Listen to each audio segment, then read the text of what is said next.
Hello friends, welcome to topper junction. दोस्तों, बात करेंगे राजस्थान जीके और Rajasthan current affair. Current affair के क्वेश्चन दोस्तों मार्च 2022 से लेके अब तक के शामिल किए गए हैं। साथ ही साथ में बात करेंगे राजस्थान जीके जो भी पिछले एग्जाम्स में पूछे गए, पिछले एक महीनों में जितने भी राजस्थान की एग्जाम हुई है, जैसे कि वनपाल, वन रक्षक या फिर first grade, second second grade की जो अपने आने वाले 17 दिसंबर से स्टार्ट होने वाली है, उन सभी पेपर के लिए क्या है, इंपॉर्टेंट रहने वाले हैं। ठीक है, तो बात करेंगे अपन राजस्थान करंट अफेयर और राजस्थान जीके। स्टार्ट करते हैं दोस्तों। पहला क्वेश्चन अपना, हाल ही में जारी आंकड़ों के अनुसार राजस्थान का शिशु लिंगानुपात 888 मतलब 888 से बढ़कर कितना हो गया है? 918, 938, 947 या फिर 942? तो इसका दोस्तों राइट आंसर होगा ऑप्शन नंबर 3, 947।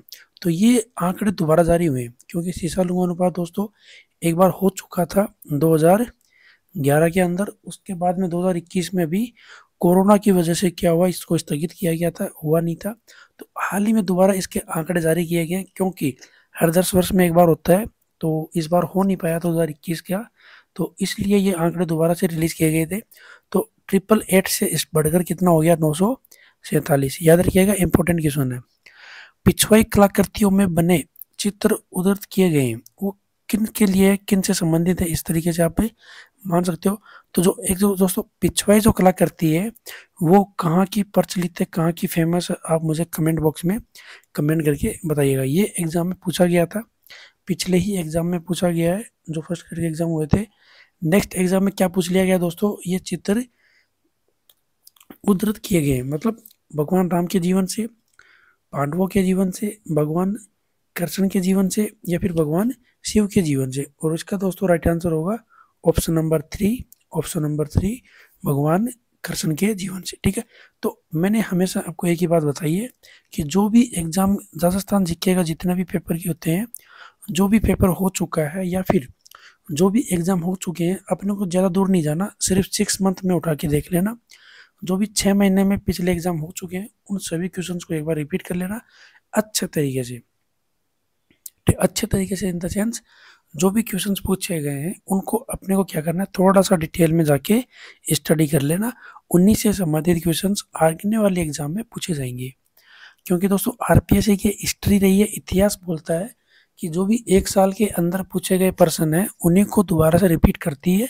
सिर्फ उनका तरीका चेंज होता है, उनके पूछने का जरिया चेंज हो जाता है, या फिर हो सकता है जैसे कि यहाँ से अपने पूछा गया कि भाई पिछवाई कलाकृति का क्वेश्चन आया है। ठीक है, यहाँ से अपन इसी क्वेश्चन को लेते हैं। पिछवाई कलाकृति के बारे में पूछा गया कि भाई ये किन से संबंधित है, भगवान श्री कृष्ण के जीवन से। तो हो सकता है कोई ना कोई कलाकृति भगवान श्री राम के जीवन से संबंधित हो, पांडवों के जीवन से संबंधित हो, या फिर भगवान शिव के जीवन से संबंधित हो। तो जो इनसे संबंधित होगी उस कलाकृति के बारे में पढ़ लीजिएगा, डिटेल से पढ़िएगा, वो कहाँ से फेमस है और वो किन के जीवन से उद्धृत किए गए हैं। ठीक है, तो इस तरीके से क्वेश्चंस आने वाले एग्जाम के लिए आपके लिए बहुत ज़्यादा इंपॉर्टेंट रहने वाले हैं। नेक्स्ट की बात करते हैं अपन, 14 नवंबर 2022, इसका मतलब 2-3 दिन पहले की बात है। राजस्थान के किस शहर में भिक्षावृत्ति से मुक्त करने के लिए विशेष अभियान की शुरुआत की गई थी? ठीक है, तो इसमें किसकी शुरुआत की गई थी दोस्तों? तो किस शहर को भिक्षावृत्ति से मुक्त करने के लिए विशेष अभियान की शुरुआत की गई है? विशेष अभियान शुरू किया जा रहा है जयपुर, अजमेर, कोटा या फिर बारा। और दोस्तों इसका राइट आंसर होगा जयपुर। तो जयपुर शहर को भिक्षावृत्ति से मुक्त करने के लिए, मतलब यहाँ पे क्या है, कुछ ज़्यादा ही हो चुके हैं इस कैटेगरी में, तो उनसे मुक्त करने के लिए शहर में कोई विशेष अभियान चलाया जाएगा। और ये की शुरुआत दोस्तों कब से हुई है? 14 नवंबर 2022। हमेशा दोस्तों कोई भी शुरुआत हो रही है, कोई भी अभियान स्टार्ट हो रहा है, तो उसकी डेट जरूर याद रखिएगा, क्योंकि डेट से संबंधित क्वेश्चंस पूछे गए हैं। हाल ही में बहुत सारे क्वेश्चन पूछे गए हैं। एक छोटा सा मैं एग्जांपल देता हूँ।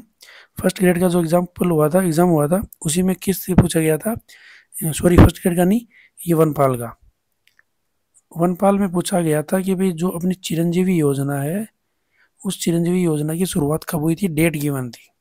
ठीक है, तो इसी तरीके से जितने भी एग्जाम्स होते हैं उनमें डेट गिवन होती है, डेट अक्सर क्या है पूछ लिया जाता है। तो इस अभियान की शुरुआत कहाँ पे हुई है? 14 नवंबर 2022 से। तो ये भी याद होना चाहिए। मुछला महावीर मंदिर स्थित है घाणेराव, मेनाल, नाकोड़ा या फिर किराडू। इसका राइट आंसर होगा दोस्तों घाणेराव। ये हाल ही में वन रक्षक के पेपर में पूछा गया था। ठीक है। जोधपुर विद्युत वितरण निगम लिमिटेड द्वारा जैसलमेर में विद्युत समस्याओं के समाधान हेतु कौन सा अभियान चलाया जा रहा है? यहाँ पे दोस्तों 3 इंपॉर्टेंट टॉपिक है, 3 इंपॉर्टेंट पॉइंट है जिनके बारे में बात करेंगे। सबसे पहले बात करते हैं उस अभियान की। तो कौन सा अभियान है? विद्युत आपके द्वार, विद्युत और सुरक्षा, विद्युत वितरण सेफ या फिर हमारा विद्युतीकरण। तो दोस्तों इसका राइट आंसर होगा ऑप्शन नंबर पहला, विद्युत आपके द्वार। ठीक है। दूसरी बात यह कि भाई किसके द्वारा चलाया जा रहा है? यह है जोधपुर विद्युत वितरण निगम लिमिटेड। नाम याद रखिएगा। तो इसका मतलब ये नहीं कि ये कहाँ पर हो, जोधपुर में हो, क्योंकि इसका नाम है जोधपुर विद्युत वितरण निगम लिमिटेड के द्वारा किया जा रहा है। और कौन से जिले में किया जा रहा है दोस्तों? जैसलमेर में किया जा रहा है। तो जैसलमेर में जोधपुर विद्युत वितरण निगम द्वारा किया जा रहा है। तो ऐसा नहीं है कि भाई अपन देखें यार यहाँ जोधपुर वाला होगा तो ऑप्शन नाम से दिख रहा है जोधपुर, तो ऑप्शन अपन ने जोधपुर टिक कर दिया, तो ऐसा नहीं होता। ठीक है।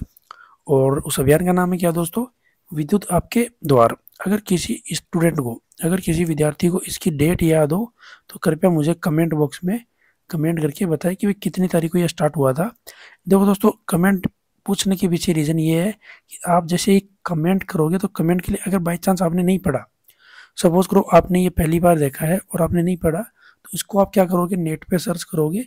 और नेट पे सर्च करने के बाद में जब आप इसके बारे में पढ़ चुके होंगे, इसकी डेट के बारे में आपने थोड़ा सा रिसर्च किया, तो आपको ये क्या रहेगा? आने वाले 6 साल 1 महीने तक याद रहेगा। आने वाले जितनी भी एग्जाम्स होगी, अगर बाई चांस कहीं ये क्वेश्चन पूछा गया किसी भी तरीके से घुमा फिरा के, तो आप इसका आंसर ईजिली कर पाओगे। ठीक है।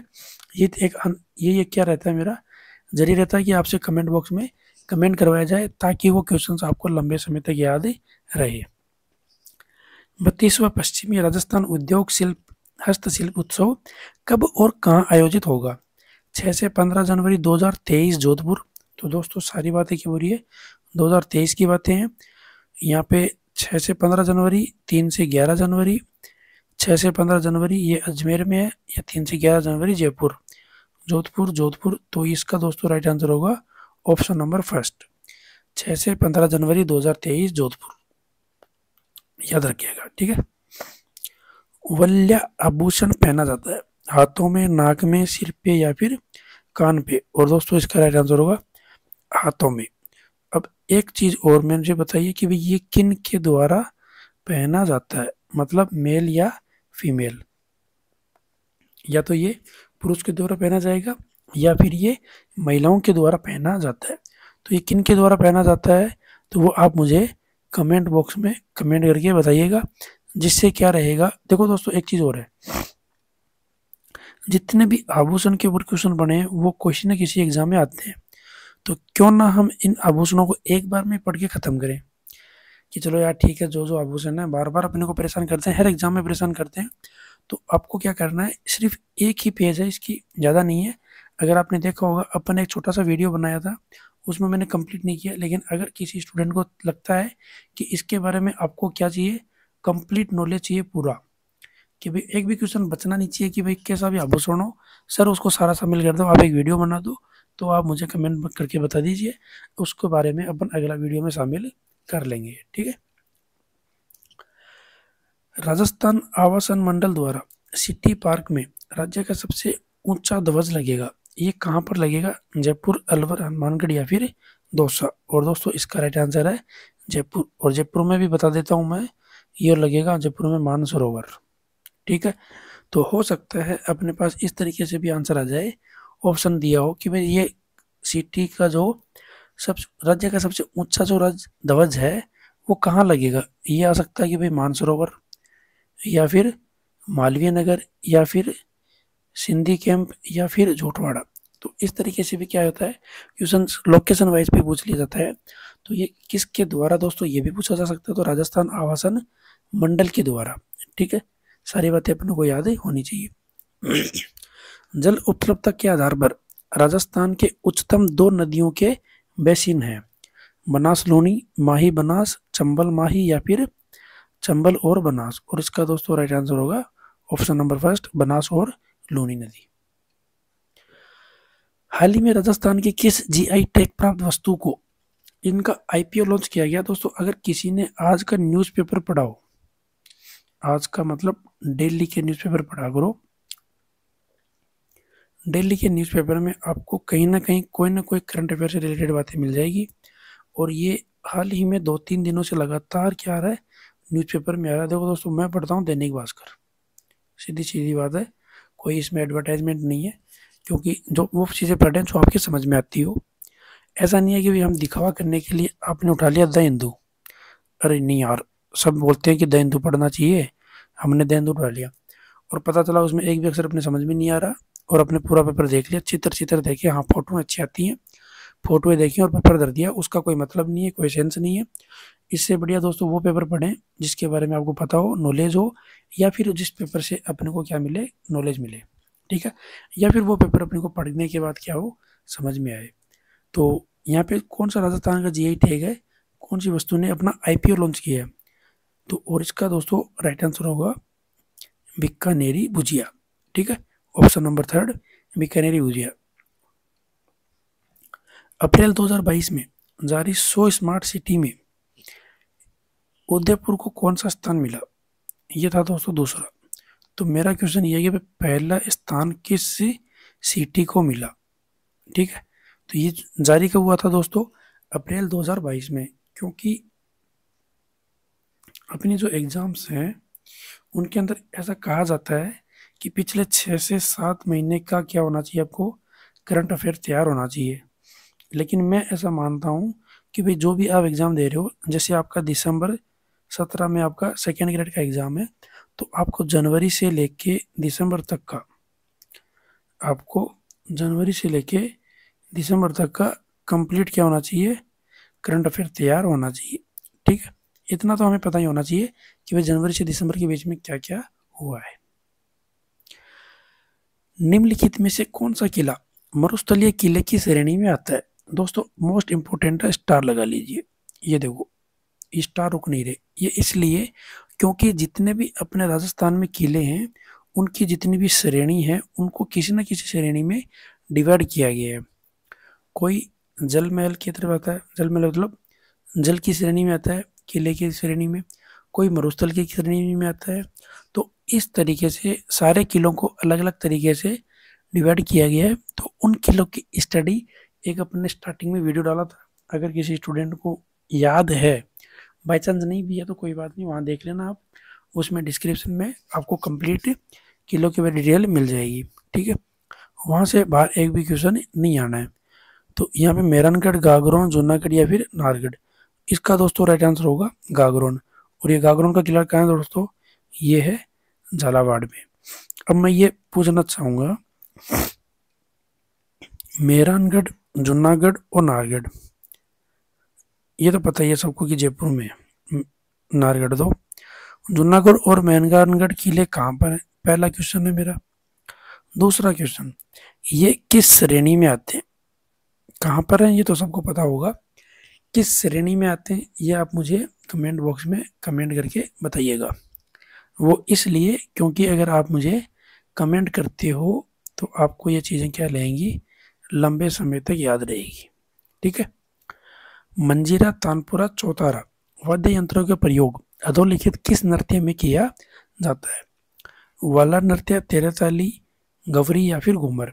दोस्तों ये जो लोक नृत्य हैं अपने, इनके बारे में मैंने अभी एक वीडियो डाला था, जो NCERT की एक बुक है 11वीं क्लास की, उसमें इसका जो उल्लेख दिया गया है, उसका जो डिस्क्रिप्शन दिया गया है लोक नृत्य के बारे में, लोक संगीत के बारे में, वो दोस्तों किसी बुक में नहीं मिलेगा। जो भी आप कंपटीशन की एग्जाम्स की बुक पढ़ते हो, जैसे कोई भी आपने शॉर्ट एंड स्वीट कोई भी नोट्स उठा लिया, कोई भी बुक उठा ली, तो इतना डिटेल आपको वहाँ नहीं मिलेगा जितना इस NCERT की 11वीं की क्लास में बुक में मिला है। वो इस वजह से क्योंकि ये क्या है दोस्तों, ये इम्पोर्टेंट चीज़ें हैं, और उसको वीडियो को आप ध्यान से देखिएगा। वो वीडियो अभी हाल ही में 3 से 4 दिन पहले अपलोड किया था अपन ने, तो वो आपको NCERT की बुक के नाम से, टाइटल से मिल जाएगा आपको। तो उस वीडियो को ध्यान से देखिए, वहाँ से आपको सारे क्वेश्चन क्लियर हो जाएंगे।